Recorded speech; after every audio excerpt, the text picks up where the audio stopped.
The story starts with a group of men gathered at a funeral. As two of them step outside the hall, their conversation turns to the deceased, remarking that he died in such a foolish way. One of them agrees, but his attention shifts when he notices Wang Dam walking out of the hall, holding a box. Spotting him, the man calls out Wang Dam's name and asks where he's headed. Dam casually replies that he's just stepping out for a bit and asks the man to tell Uncle Ilwa that he's going to get some fresh air.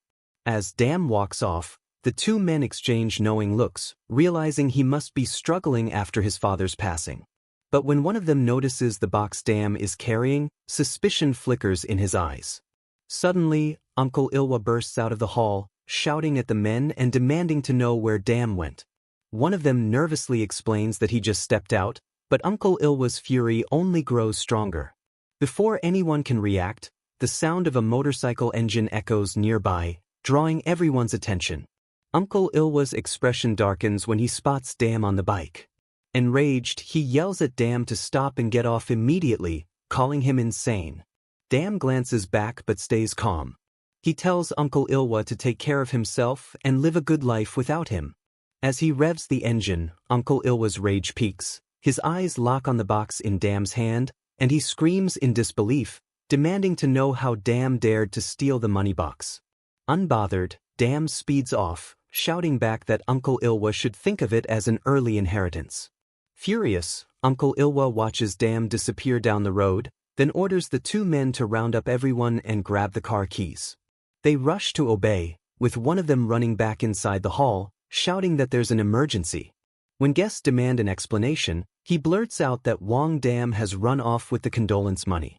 Meanwhile, Dam has already traveled far, putting plenty of distance between himself and his pursuers. There's a saying that people are molded by their surroundings, shaped by the forces around them. As Dam rides on, the box lid loosens, and bundles of cash scatter into the wind. Bystanders stare in astonishment, but Dam, lost in thought, doesn't even notice. He wonders if a person must keep living in the dirt just because they were born in it. Hours later, he finally stops his bike and reaches for the box, only to freeze in shock. The lid had opened during the ride, and much of the money is gone. Panicking, he quickly counts what's left, then exhales in relief when he finds around 500,000 won remaining. Though he lost most of it, Dam convinces himself that it's enough to start over. That night, he arrives at a ᴄᴏᴘᴘύʀɪԼ, a small one-room rental often used by students. A woman shows him around, cheerfully boasting that it's the best deal in the neighborhood with a cheap rate. The woman explains that aside from the shared kitchen, the room comes with everything Wang Dam might need. With a proud grin, she adds that the place has a bit of a classic charm. Dam, looking around at the peeling wallpaper and cracked ceiling, jokingly replies that it feels more like something from the Korean War era than anything classic. The woman bursts out laughing, lightly patting his shoulder and praising his sense of humor. Before leaving, she reminds him to eat only in the kitchen since food smells tend to linger. Just then, Dam notices a girl walking toward her room. She briefly meets his gaze before quickly looking away and shutting the door behind her. The woman catches this and casually remarks that the building isn't separated by gender, which is why she doesn't rent to just anyone. However, since Dam seems like a decent young man, she's willing to make an exception. Leading him down the hallway, she congratulates him on finding a room and reminds him to follow the rules. Later that night, Dam lies on his bed, reflecting on his so-called fresh start. Losing most of his money because of a loose box lid wasn't part of the plan. Sitting up, he covers his face with one hand, realizing that after paying the rent, he's practically broke. He remembers how confident he had been about surviving on 500,000 won and now scolds himself for being so naive. Still, when he glances at his school uniform, he finds a small comfort in knowing it hadn't cost too much. The story then shifts to a flashback from earlier that day when Uncle Ilwa had called Dam, demanding to know where he was. Dam calmly told him he was in Seoul. Uncle Ilwa exploded with anger, calling him insane for going there. Unfazed, Dam asked him to lower his voice, declaring that he had no plans to return. Realizing Dam was serious, Uncle Ilwa warned him that Seoul wasn't as easy as he thought. He also scolded him for making such a reckless choice without consulting him first. Dam admitted that he'd kept it a secret precisely because he knew Uncle Ilwa would try to stop him. Sighing heavily, Uncle Ilwa then asked if he even had enough money to survive in Seoul. Confidently, Dam replied that he'd brought the condolence money with him, about 500,000 won. At that, Uncle Ilwa nearly blew up Dam's earbuds, roaring that the condolence box had contained over 50 million won. Dam sheepishly explained that the lid had come loose while he was riding, and most of the money had flown away. Uncle Ilwa's anger only deepened as he demanded if Dam even understood whose money that was. He furiously reminded him that many people had contributed to those condolence funds and that none of it belonged to him. Realizing how bad things were getting, Dam quickly apologized and promised to repay everything by taking on delivery jobs with his motorcycle. But Uncle Ilwa only scoffed, accusing Dam of talking big without ever thinking things through. Mocking his so-called plan, Uncle Ilwa sneered, asking if he'd really escaped to Seoul just to become a delivery boy. Annoyed, Dam shot back that it was his life and Uncle Ilwa had no right to interfere. Unmoved, Uncle Ilwa lectured him about running off without a proper plan. Dam fired back sarcastically, asking if Uncle Ilwa himself had some great life plan. To his surprise, Uncle Ilwa calmly replied that he did. He was going to open a bar and name it Bambino. Dam winced at the name and bluntly called it lame. Ignoring the jab, Uncle Ilwa changed the topic. Since Dam was already in Seoul, he told him he would enroll him in a school in Gangbuk. Dam, taken aback, asked if he was being serious. Uncle Ilwa confirmed it, explaining that if Dam wanted to build a future, he needed to graduate. He then proposed a deal. If Dam could attend that school, graduate, and become the top student, Uncle Ilwa would forgive the 50 million won debt. Overjoyed, Dam's excitement only grew when Uncle Ilwa added that he'd also give him a monthly allowance as long as he maintained his top ranking.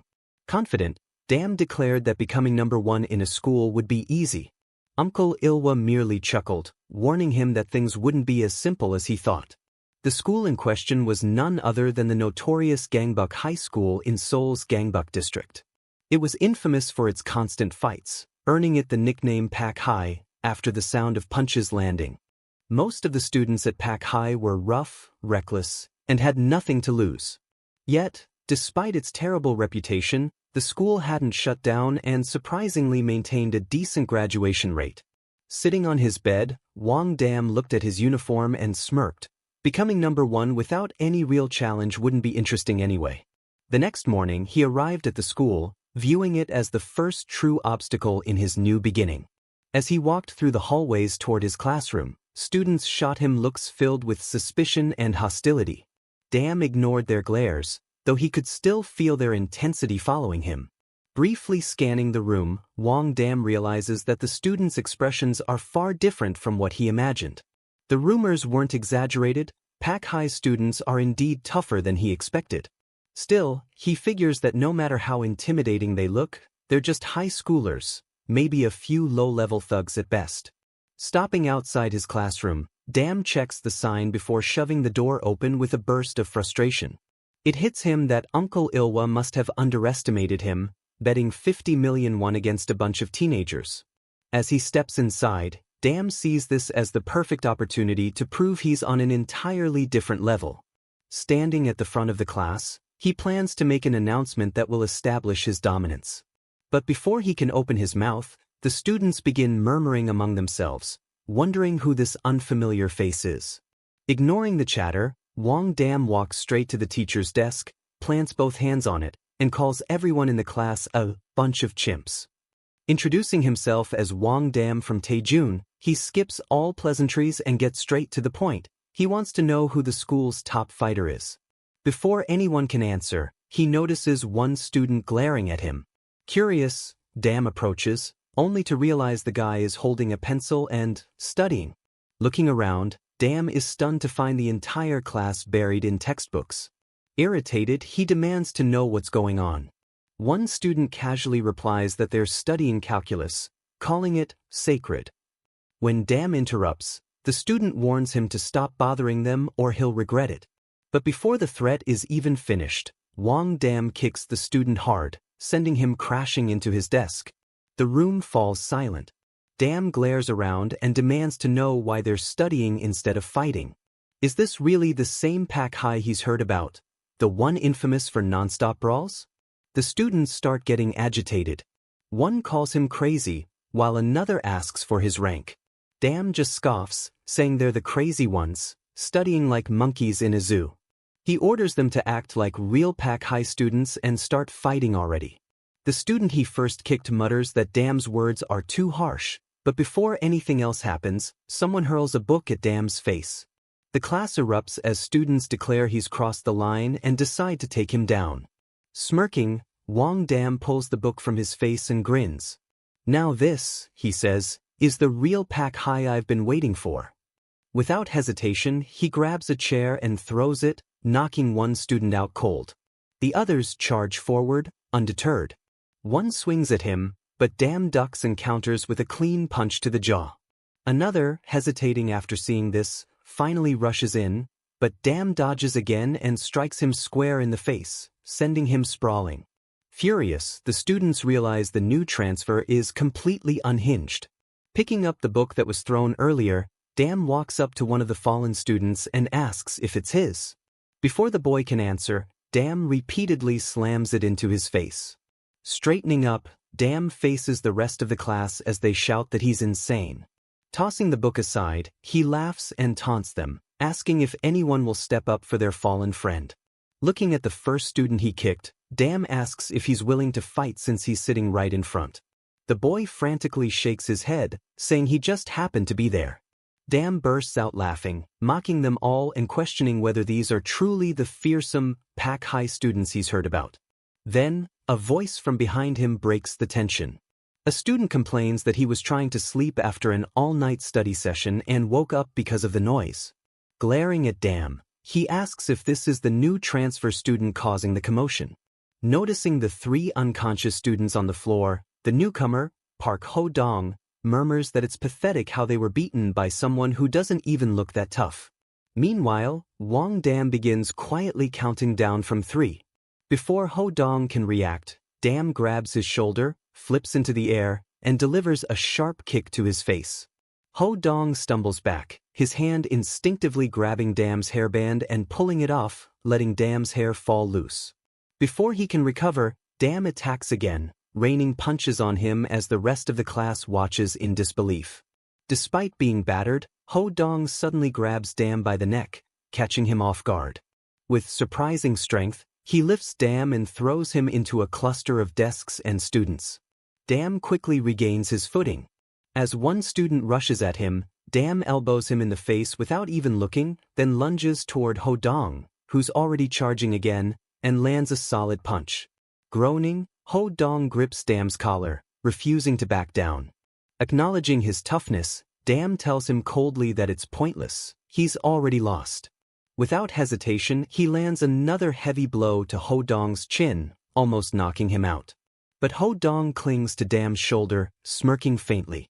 "You can't take me down with just that," he mutters. Dam's anger spikes when he notices that Ho-dong's grip has torn his shirt, the one he just bought yesterday. Furious, he demands if Ho-dong plans to pay for it. But before he can react further, Ho-dong's eyes widen. He's staring at Dam's exposed chest, covered in scars. Realization dawns on him. Wang Dam's body tells a story of countless fights and hardships. Park Ho-dong, once feared as a powerhouse with the strength and presence of someone far beyond a normal high schooler, suddenly feels his own confidence waver. The fierce glint in his eyes fades for the first time. Trembling, Ho-dong clasps his hands together and pleads with Wang Dam for forgiveness, promising to repair his torn shirt. But Wang Dam isn't interested in apologies. Without saying a word, he delivers a brutal final punch that knocks Ho-dong unconscious. The entire class stands frozen in silence. Looking down at Ho-dong, Wang Dam scoffs, wondering if this weakling was really supposed to be their top dog. If so, then conquering the school will be far easier, and far duller, than he imagined. As the stunned students continue to stare, Wang Dam declares that from now on, they'll follow his orders because he's the new boss of the class. But midway through his proclamation, he notices the students suddenly grinning. Confused, he pauses and wonders why everyone is smiling, and why they're all staring toward the door. Turning to look, Wang Dam sees a student entering the classroom while reading a book. The newcomer, Kim Tayuk, doesn't even glance at him. Still reading, he casually walks to his seat, leaving Wang Dam puzzled. Curious, Wang Dam leans toward a nearby student and asks who that guy is, joking that he thought Tae-suk was a native English teacher. The student looks shocked and asks if Wang Dam truly doesn't know who Kim Tae-suk is. Getting irritated, Wang Dam demands an explanation, and the student finally tells him that Tae-suk, the one who just walked in, is the actual top dog of Pak High. Wang Dam's expression hardens. So this is the real deal. He approaches Tae-suk and greets him, asking whether the book he's reading is in Korean or English. Before Tae-suk can respond, Wang Dam snatches it from his hands, confirming it's in English, though he can't read it himself. Pretending otherwise, he tosses the book aside like it's worthless. The entire class gasps, stunned that someone dared to touch Kim Tae-suk's book, let alone throw it away.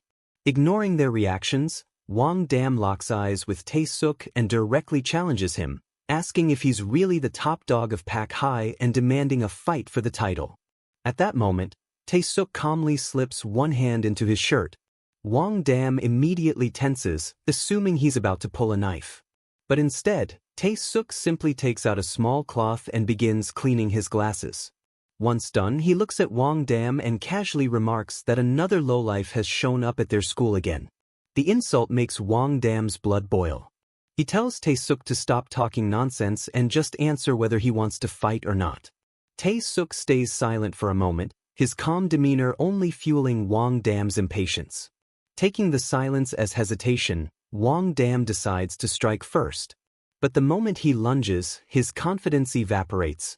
Tae-suk moves faster than he can react. In a blink, Tae-suk lands a perfectly clean punch to his face, sending Wang Dam crashing to the floor with a single hit.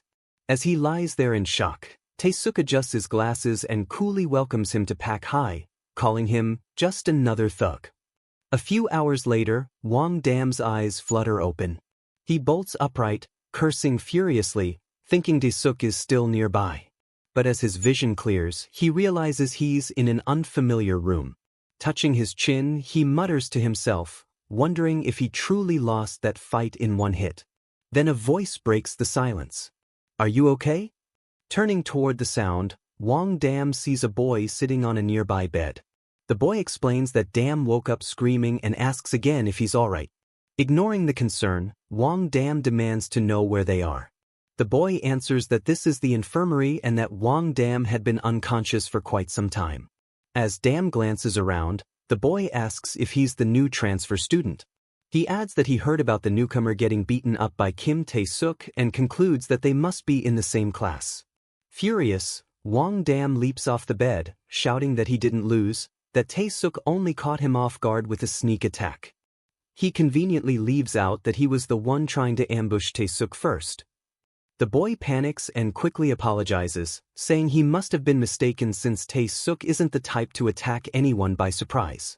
Before Wang Dam can hit him, the boy hurriedly introduces himself as Sun Se-won, explaining that since they're classmates, he hopes they can get along. He offers a handshake, but Wang Dam just glares at him and ignores it. After an awkward pause, Se-won claps his hands and cheerfully says that Wang Dam can ask him anything. He's always up to date with the latest gossip and happy to help. Taking advantage of that, Wang Dam asks about Kim Tae-suk, wanting to confirm if he's really the strongest in school. Excited, Se-won nods eagerly and begins to explain. Tae-suk, he says, is the undisputed top dog. His mixed Korean and African heritage gives him extraordinary strength and a commanding presence. On top of that, he's incredibly intelligent, making him nearly unbeatable both physically and mentally. Sun Se-won continues, explaining that Kim Tae-suk is nicknamed Tyson around school and is the main reason the employment system still exists. Wang Dam frowns in confusion and asks what the employment system even is. Staring at him in disbelief, Se-won asks if he's really clueless. Wasn't that the main reason he transferred here? Without waiting for an answer, Se-won launches into an explanation. He says that Pak High operates under a special rule. the top 7 students with the highest grades are guaranteed employment at a large corporation's manufacturing company. That, he explains, is why so many students from other schools try to transfer there. Interrupting, Wang Dam asks if highest grades refers to test scores and academic performance. Sewon nods, still looking confused by the question. Wang Dam stares at him in disbelief and asks if this is really the same notorious school known for gathering delinquents and troublemakers. Sighing, Sewon breaks it down simply. Pak High used to be a haven for every kind of delinquent. To fix that, the administration introduced the employment system, hoping it would motivate students to study. But things didn't go as planned. According to Sewon, the students quickly learned to exploit the system. While some managed to reach the top 7 legitimately, jealousy and rivalry tore through the school.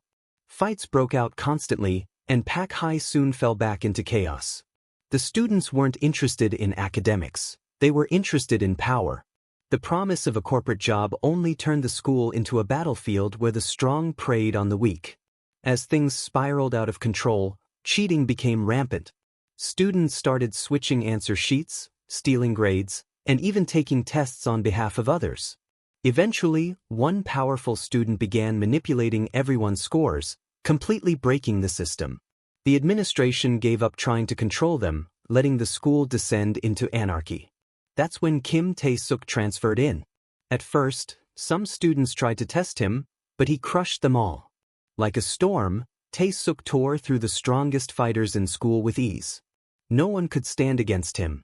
Naturally, he defeated the previous top dog and took the #1 spot for himself, both in combat and academics. After claiming the title, Tae-suk announced a new rule. The leader of Pak High would be determined by grades. It wasn't enough to be the best fighter, you had to be the smartest too. To everyone's surprise, the students accepted this. They'd already seen what happened to anyone who defied him. With no other choice, even the former delinquents started studying seriously. Slowly but surely, Pak High began to change. When Sun Sewon finishes the story, he looks at Wang Dam and asks if he now understands the school's history. Wang Dam stays quiet, impressed by how well Sewon told the story. It sounds almost too dramatic to be true, yet he senses no lies in it. Then it hits him. If he wants to become #1, he'll have to excel in studying. In that instant, Wang Dam realizes why Uncle Ilwa sent him here. Turning to Sewon, he confirms that being #1 simply means ranking first academically. Grinning, Sewon nods. Exactly. Whoever ranks first becomes the leader. Hearing that, Wang Dam steps closer and tells him this is a matter of 50 million won, asking if it's really impossible to just fight someone for it. Sewon blinks in confusion, prompting Wang Dam to clarify. He's never seriously studied before in his life. He then scoffs, wondering if everyone's studying only because they're too afraid to fight Tae-suk. Confidently, he declares that he can just beat Tae-suk and take the top spot by force. Just then, the school nurse enters the room and remarks that if the new transfer student tries that, it'll definitely cause trouble. She adds that thanks to Tae-suk, the number of injured students has actually gone down lately. Wang Dam turns to her, surprised, and asks how she knows he's the transfer student. Before she can reply, Sewon excitedly introduces her as Teacher Lim Eugene, the school nurse. He explains that she's not only an amazing teacher but also the only staff member at Pak High who still genuinely cares about the students, even after the administration stopped trying. He continues, praising her beauty and calling her the ray of sunshine of their gloomy school, until Wang Dam clamps a hand over his mouth to shut him up. Eugene blushes and tells Sewon to stop talking nonsense. She then looks at Wang Dam, confirms his name, and gently advises him not to start any fights, especially on his first day. His injuries might be minor, but she insists he should still be cautious. As Eugene expresses concern, she mentions that several students have been injured today for unknown reasons. Wang Dam listens quietly before suddenly asking Sewon for the time. When Sewon checks and says that school is almost over, Wang Dam's eyes widen.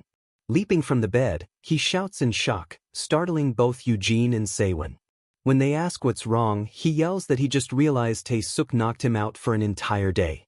After a moment, his anger fades, and he actually smiles. realizing he technically got to skip school legally by being unconscious. But before he can enjoy the thought, he quickly gets up, realizing that lying around all day isn't exactly the best start to his fresh beginning. As Wang Dam starts walking away, Sun Sewon stares after him in confusion and asks where he's going, wondering if he really plans to fight Tae-suk again. When Wang Dam coolly asks if there's a problem with that, Sewon panics and tries to stop him, insisting that it's useless. But Wang Dam just opens the door, glancing back with a smirk, and says that he'll be the one to decide what's pointless. He adds that he won't be satisfied until he smashes the glasses right off Tae-suk's face. Just as he looks outside, a student stands in front of the door, clearly irritated. The boy snaps at Wang Dam to move faster, complaining that there's a long line because of him. Without waiting for a reply, the student, Sung Jin, brushes past him and rushes to the nurse, cheerfully saying that he feels dizzy and might have caught the flu. As teacher Lim Eugene greets Sung Jin warmly, Wang Dam pauses, puzzled by the scene. It dawns on him that the students are actually lining up just to see Eugene. Remembering Sung Jin's comment, he turns to look, and nearly bursts out laughing when he sees about 50 students glaring at him, demanding that he move aside because they're all waiting their turn to see the nurse. Shaking his head in disbelief, Wang Dam smirks and sarcastically remarks that with faces like theirs, they should be visiting a plastic surgeon instead of the nurse. His comment instantly provokes the crowd, but he ignores their anger and keeps walking toward his classroom. When he reaches the doorway, Wang Dam calls out to Tyson, making Kim Tae-suk glance over his shoulder. As their eyes meet, Wang Dam chuckles and says the nickname suits him. It definitely sounds intimidating. Then he asks if Tae-suk is heading home. Getting closer, Wang Dam suggests that if Tae-suk is leaving, they should fight first. The nearby students overhear and immediately start laughing, mocking Wang Dam for still having the nerve to challenge Tae-suk after getting knocked out with a single punch earlier that morning. But Wang Dam pays them no mind, keeping his attention fixed on Tae-suk. Tae-suk, however, simply replies that he doesn't even know Wang Dam's name. He reminds him that they already fought once today, and the result spoke for itself. Hearing that, Wang Dam's expression darkens. He accuses Tae-suk of being scared. But Tae-suk doesn't respond. He just turns away and walks toward the exit, clearly uninterested. Wang Dam calls out again, louder this time, asking if he's really afraid. When Tae-suk still doesn't answer, Wang Dam grins and declares that he has no choice but to follow him home.